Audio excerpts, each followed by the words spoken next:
أعوذ بالله السميع العليم من الشيطان الرجيم. بسم الله الرحمن الرحيم. اللهم صل وسلم وبارك وأنعم على سيدنا ومولانا وحبيبنا محمد صلى الله عليه وسلم وعلى آله وأصحابه أجمعين. اللهم يا نور السماوات والأرض، يا نور السماوات والأرض، يا نور السماوات والأرض، أهديني لنورك وزدنا علما وعلمني يا رب علما من لدنك في هذا الأمر وهذا التفسير إن شاء الله لهذه الآيات المباركة. Je voudrais justement, après avoir constaté que beaucoup de soufis, de disciples, de mourides vont chercher donc d'un côté la purification, qu'est-ce qu'il y a, et les connaissances, les sciences, etc. auprès de certains maîtres spirituels, sheikhs, dans des tariqas, des sectes, etc. Et la question, c'est que dans le Coran, Dieu subhanahu azza wa jal dit بعد أعوذ بالله السميع العليم من الشيطان الرجيم وربك يخلق ما يشاء ويختار ما كان لهم الخيارة سبحان الله وتعالى عما يشركون. ويقول سبحانه عز وجل aussi dans un autre verset في سورة البقرة بعد أعوذ بالله السميع العليم من الشيطان الرجيم يؤتي الحكمة من يشاء ومن يؤتى الحكمة فقد أوتي خيرا كثيرا. Et il dit dans Sourate Al-Kahf à propos de Sayyidina Al-Khidr alayhi salam بعد أعوذ بالله السميع العليم من الشيطان الرجيم فوجد عبدا من عبادنا أتيناه رحمة من عندنا وعلمناه من لدنا علما. صدق الله العظيم.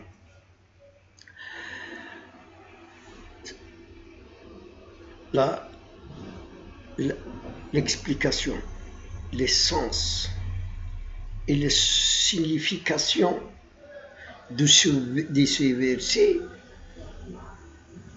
prouvent à eux-mêmes que c'est Dieu qui donne, c'est Dieu qui attribue, c'est Dieu qui ouvre les portes à la connaissance, c'est Dieu qui donne la sagesse, c'est Dieu qui donc insuffle la miséricorde de Rahma dans les cœurs de ses serviteurs pieux.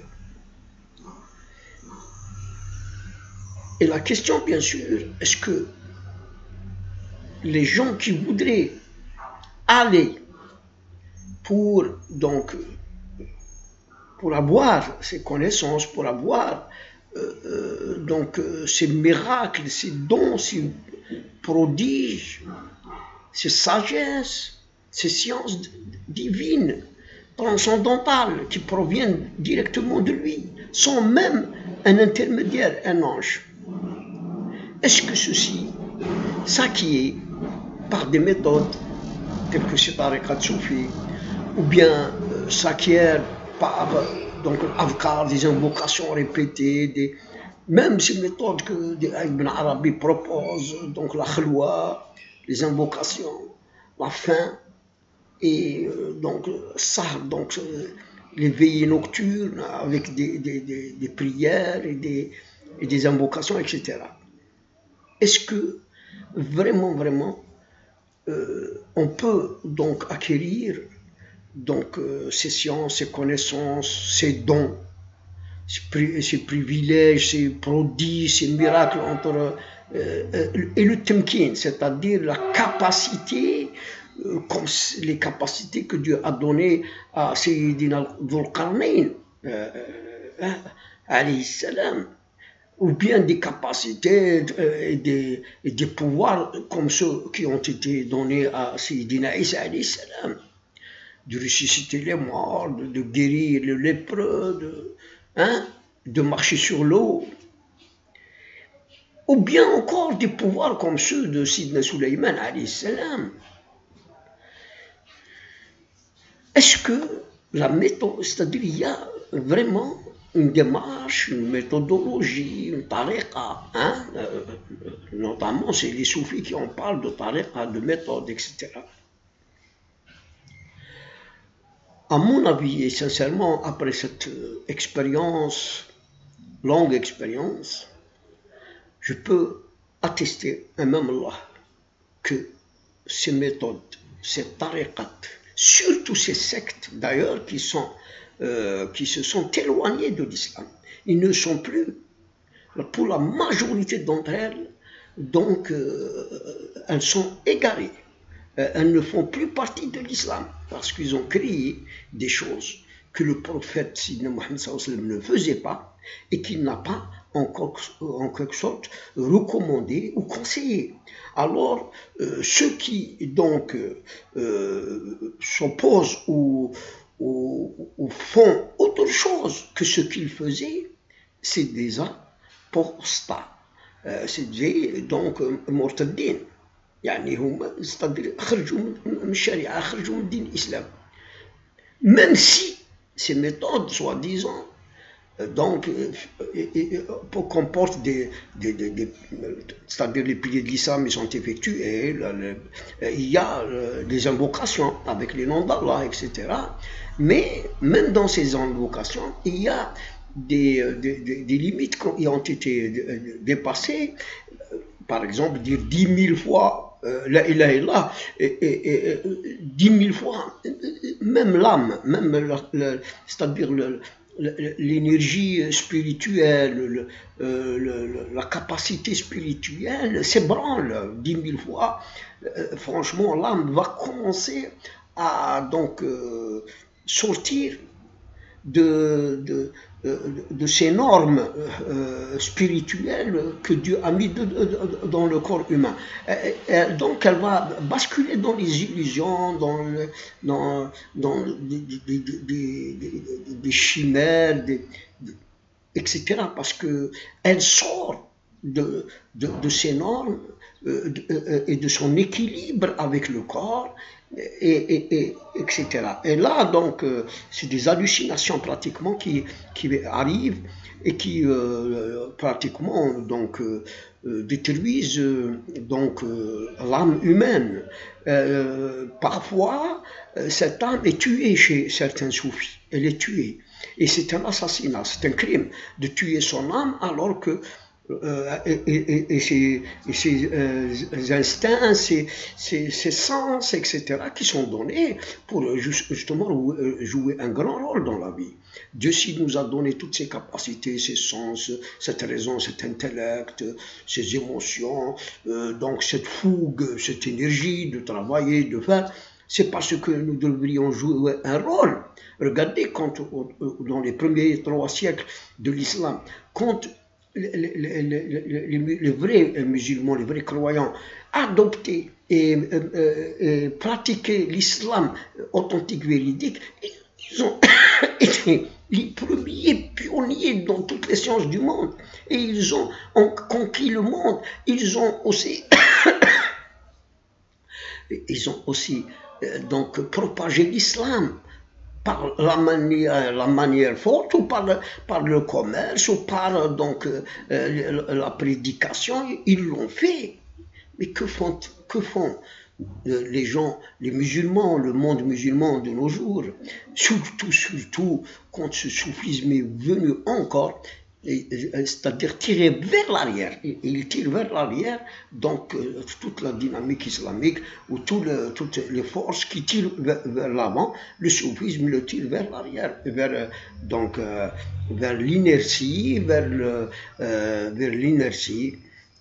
vers l'ignorance, parce que lui-même, le soufisme, en quelque sorte, s'attend à avoir justement ces sciences transcendantales. Un soufi cherche à avoir donc les sciences de Sayyid al-Khidr alayhi salam, sans aller à l'université, sans lire, sans faire des recherches, etc., scientifiques, etc. Moi, aujourd'hui, j'ai été donc choqué par cette promotion qu'on est en train de faire sur les tariqats soufis, sur les sectes soufis, etc. Alors que 99% de ces sectes ont basculé dans la sorcellerie et la magie. Ils sont envoûtés par le diable, il a envoûté leur raison, quoique. C'est-à-dire, il y a en apparence de l'islam, il y a donc des invocations, il y a des madih, il y a... Mais c'est faux, parce que même les assises qu'on appelait les assises de la foi, Majalis al-Iman, et qu'on appelait aussi au temps des Khulafa al-Rashidin, Majalis al-Dhikr, c'est-à-dire les assises ou les réunions d'invocation, ne sont plus celles qu'elles étaient en ce temps-là, l'âge d'or de l'islam, les 3 siècles après la mort du prophète Mohammed sallallahu alayhi wa sallam. Maintenant, ces réunions, c'est folklorique. Il y a surtout le hadra, il y a donc aussi même la gouvernance, c'est-à-dire ceux qui guident donc la réunion, se prennent pour des chouillards, pour des alliés de Dieu, alors que ceci n'existait pas à l'époque donc où il y avait donc le Khulafa Rashidin, et après quand il y avait ces majalis, majalis al-Iman ou majalis al-Dhikr, c'est-à-dire que l'imam, par exemple, aujourd'hui, il donne c'est-à-dire le coup d'envoi en quelque sorte de ces avkars, puis le lendemain, l'imam se retire, il donne un compagnon à son copain. Personne ne se prend pour guide ou pour maître du majlis. C'est à tour de rôle que chacun commence, par exemple, le début de l'invocation ou de la lecture du Coran, etc. Donc vous voyez comment qu'il y a eu des glissements, des innovations très graves qui finalement, c'est des innovations qui n'ont rien à voir avec ces majalis de dhikr ou majalis al-iman comme on les appelait à l'époque. Voyez-vous, c'est que le prophète Mohammed sallallahu alayhi wa sallam, la yantiq anil hawa, d'un côté. Et comme il l'a dit, dans un hadith, et quand il faisait d'ailleurs même le début de ses prêches, Rasul sallallahu alayhi wa sallam disait Khayrul hadi kitab Allah, le Coran al-Karim, وأحسن الحديث هو plutôt أحسن الحديث هو كتاب الله القرآن وخير الهدي هدي محمد صلى الله عليه وسلم. C'est-à-dire que si on s'arrête uniquement là, c'est-à-dire que on est appelé à pratiquer la sunna, à faire ce que faisait le prophète. Rien d'autre, parce qu'un philosophe ou un savant, je ne sais pas moi, un magicien, un devin, un oracle vient nous chanter des choses, on doit les refuser. Hein. Tous les philosophes soufis, on doit s'en écarter, parce qu'il s'agit de religion, il s'agit d'obéir à Allah Azza wa Jalla et d'obéir à son prophète, comme il l'a dit, wa ati'u Allah wa ati'u Rasul. وإن كنتم تحبون الله فاتبعوني يحببكم الله. Donc moi, pourquoi? C'est Dieu qui le dit. Pourquoi je chercherai à suivre Ibn Arabi ou Cheikh, je ne sais pas, Ahmed al-Alawi? Alors pourquoi? Parce que moi, j'obéis au prophète. Si je voudrais gagner l'amour de Dieu, je n'ai qu'à faire ce que faisait le prophète, c'est-à-dire pratiquer, appliquer sa sunna dans ma vie, la réaliser. Alors voilà, ça veut dire que même si les tariqats soufis sont masqués par des invocations, par exemple de la ilaha illallah, ou la Allah, Allah, Allah, ou bien, je ne sais pas, subhanallah al-azim, subhanallah wa bihamdi, parfois, mais d'autres aussi litanies, d'autres hizb de certains soufis, d'ailleurs, Cheikh l'Islam ibn Taymiyyah, concernant Hizb al-Bahr de Abu Hassan al-Shadili, il a écrit un livre de 380 pages dans lequel il a critiqué sévèrement le contenu du Hizb. Pratiquement, il a détecté que Abu Hassan al-Shadili voulait se diviniser, subhanallah, dedans. Le livre s'appelle Ar-Raddu ala Hizb al-Bahr li Abu Hassan al-Shadhili li Cheikh al-Islam Ibn Taymiyyah rahimahullah. En fin de compte, vous savez qu'il y a des gens effectivement sincères, tels que peut-être la figure qui me vient à l'esprit, qui paraît absolument donc conforme donc aux orientations générales de l'islam, c'est bien Junayd al-Baghdadi. Il y a aussi parmi les saints les walis et les savants, et parce que ces trois donc qualificatifs se réunissent chez Sidi Abd al-Qadir al-Jilani. Sidi Abd al-Qadir al-Jilani est un choix divin. Il est né avec, il était porteur dans son ADN de la walaya. Il est porteur des sciences. Et c'était un serviteur pieux, Abd Salih, choisi, élu par Allah. Et dans les soufis, peut-être qu'il y a des gens sincères. Moi, on ne peut pas, ça fait si longtemps que ce soufisme existe. Peut-être qu'il y en a. Mais la majorité d'entre eux, moi j'ai étudié la tariqa de Abu Hassan Shadhili, de Darqawi, de Ahmed Alawi. J'ai étudié aussi la secte Nashqabandiya, Al-Qadiriya, même aussi celle en Algérie, la tariqa Rahmaniya. J'ai étudié, j'étais très loin, même Tijaniya, etc. Vous savez, il y a des subtilités et des glissements fins, mais qui peuvent absolument donc faire anéantir et donc les œuvres de ces gens qui s'engagent avec des maîtres, avec des chouyours, avec des soi-disant wali, et il les prend comme intermédiaire ou médiateur avec Allah. Alors ici, tout donc tombe à l'eau concernant leurs prières, leurs bonnes œuvres. Pourquoi? Parce que, vous savez, il y a quelque chose de très très important, parce que l'islam, c'est comme un rasoir.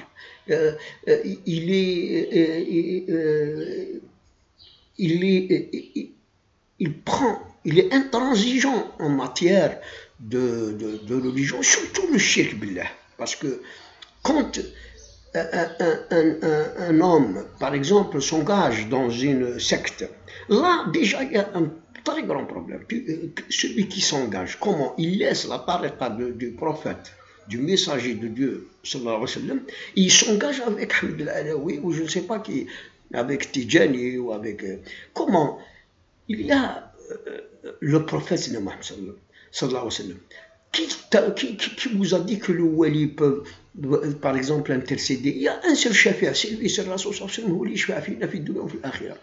Alors, ce glissement, il suffit de croire à son maître spirituel qui serait l'intermédiaire ou le médian et qui va le purifier, qui va l'illuminer, et là tout tombe. C'est-à-dire son islam est rejeté, sa foi est rejetée, ses œuvres sont rejetées, sont donc anéanties, etc.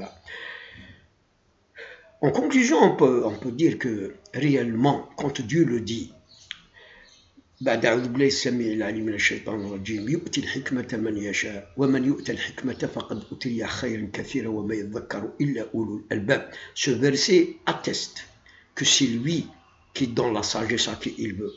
Le hikma ou le hikma, là c'est vraiment vaste, c'est infini. Quand subhanahu azza wa jal dit بعد أعوذ بالله السميع الرجيم وربك يخلق ما يشاء ويختار ما كان لهم خيارته. Donc le disciple soufi, il veut choisir. Si Dieu ne choisit pas pour toi, tu ne choisis pas. Et quand il te choisit pour être ce qu'il veut que tu sois dans cet univers, il le fait par des inspirations tout d'abord, parce qu'il va t'inspirer, il va te guider vers ses sciences, vers ses connaissances, et petit à petit c'est toi-même.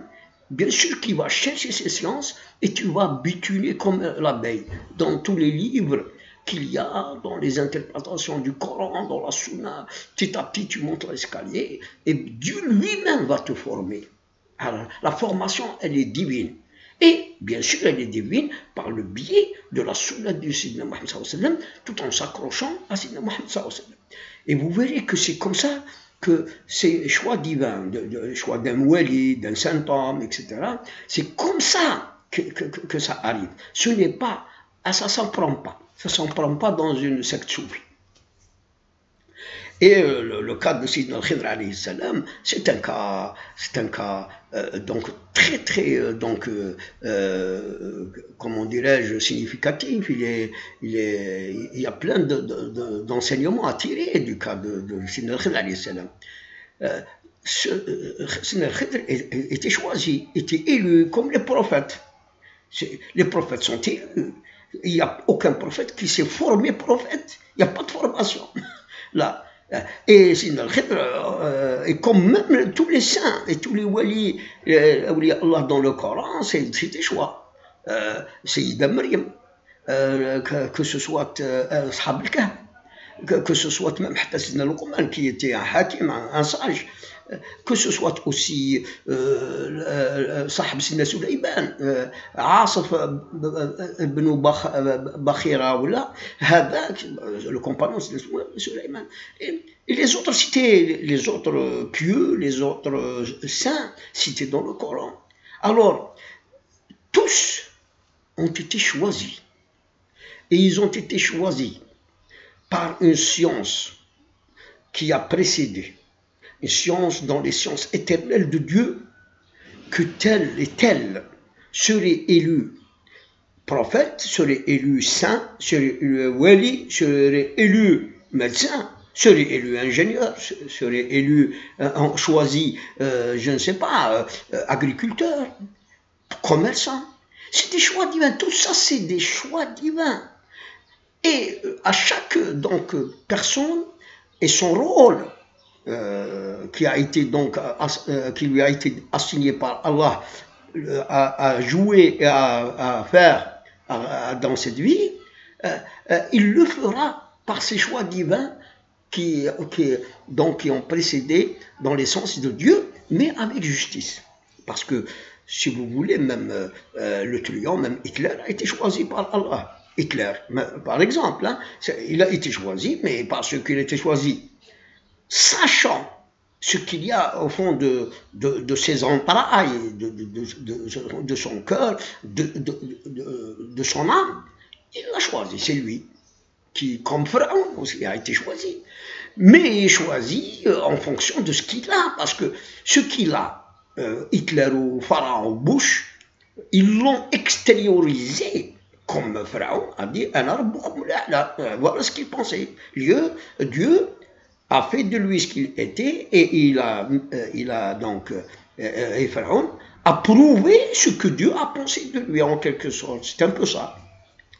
Voilà, c'est-à-dire ce que je veux dire, c'est que ni la sagesse, ni les prodiges, les dons, le karamètre, ni les sciences profondes, même l'afkar, les idées sont données par Dieu, subhanahu wa ta'ala. Tout ça est donné. Mais il est donné en fonction de la sincérité, l'ikhlas qu'il y a dans le cœur, dans l'adoration de Dieu, et dans l'amour du prophète et l'amour de Dieu. Si il y a ça dans le cœur, pratiquement toutes les portes sont ouvertes et tout est possible. Tout est possible. Et le plus souvent, si on essaie de lire les histoires des saints, des walis d'Allah, on constate que la plupart ont eu des signes dans leur enfance. C'est-à-dire qu'il y a eu des signes précurseurs qui sont donc élus à un avenir, un futur spirituel, de sagesse, de hikam, et même de prodiges, de karamètres, etc. Alors, ça veut dire que le choix dans les sciences a précédé. Et comme le Khidr, par exemple, alayhi salam, on ne sait pas grand-chose comment il n'a pas appris. L'ilm laduni lui a été donné, ou le rahma, c'est très important dans son cœur, de Dieu lui-même aussi. Mais lui, est-ce que le Khidr est allé dans une secte, ou il a appris dans un temple, ou quelle était sa religion, etc. Comment adorait-il Allah? C'est des choix divins, c'est des choix. Et Dieu donne pratiquement par connaissance ce qu'il veut à chacun, ce qui lui convient, et pour le rôle qu'il doit jouer, s'il l'aime, il va donc le choisir pour des missions sur terre où il y a du bien pour l'humanité, pour les créatures, etc. Ou bien c'est pour éclairer, illuminer, ou bien c'est pour orienter, ou bien c'est pour donc être en quelque sorte bénéfique pour les autres par plusieurs moyens, etc. Et d'ailleurs Dieu, pour cela, il le dit. Donc il dit que, c'est-à-dire qu'il voudrait dans la vie éprouver pour faire en quelque sorte extérioriser et apparaître ce qu'il y a dans le fond des cœurs des gens. C'est des épreuves. Et généralement, tous les walis d'Allah, tous les saints, tous les grands savants, tous les vrais donc, spiritualistes, ésotériques, etc., ont vécu dans des épreuves très difficiles à supporter, notamment la pauvreté. Ils ont été en quelque sorte démunis dans leur vie, mais ils ont continué, ils ont donc suivi ce chemin de Dieu, et ils ont vécu en quelque sorte sous l'œil vigilant de Dieu, qui leur donnait ce qu'il fallait, tout juste ce qu'il fallait pour survivre. Maintenant, on fait du business avec le soufisme, surtout en Europe, surtout en France, ceux qui prônent et parlent jour et nuit de soufisme, ils font des séminaires, du business, ils écrivent des livres vraiment vides de sens. Si ce n'est pas des livres qui égarent, si c'est pas de... c'est une promotion satanique, attention, parce qu'on est loin de l'islam. On ne voudrait pas rapprocher de l'islam authentique, véridique. Voilà, il faut adorer Dieu, laisser Dieu nous donner ce qui nous convient. Adorer Dieu. Suivez le prophète de Mohammed. C'est le seul guide, il n'y a pas de guide spirituel à part le prophète de Mohammed. Voilà ce que je voulais dire, c'est que Dieu a fait son choix. Pour le président de la République, pour l'imam, pour le wali d'Allah, pour l'ingénieur, pour l'enseignant, il a fait pour l'agriculture, pour le commerçant, parce que les ont précédés, elles sont sur le Lawh al-Mahfouz, et chacun doit donc faire donc sa profession pour déclencher la descente de ce risque, etc. Donc chacun a, en fonction de ce qu'il possède en lui-même, dans sa rariza, et dans son cœur surtout. S'il est, par exemple, Rahim, s'il est donc Hannan, s'il est généreux, s'il est donc bienfaiteur, s'il aime son prochain, etc., etc. C'est des qualités du cœur que Dieu connaît, et c'est en fonction de ça que par la suite Dieu choisit. Attention, par exemple, il y a quelqu'un, par exemple, quelqu'un qui est donc élu président de la République. Attention, être président d'une nation, surtout enfin quand on se dit musulman. Vraiment, c'est un couteau à double tranchant. Et Dieu jugera, parce que la responsabilité, comme l'a dit le prophète Mohammed dans tous les pays, imaginez, c'est-à-dire si on n'a pas donc géré avec compétence, avec impartialité, avec avec justice, avec donc engagement pour une nation et pour Dieu, pour la face de Dieu tout d'abord et pour une nation. Là, on risque de se retrouver en enfer. Subhanallah wa bihamdih. Voilà ce que je voulais dire aujourd'hui. Et à la prochaine vidéo, je vous dis salam alaikum wa rahmatullahi ta'ala wa barakatuh.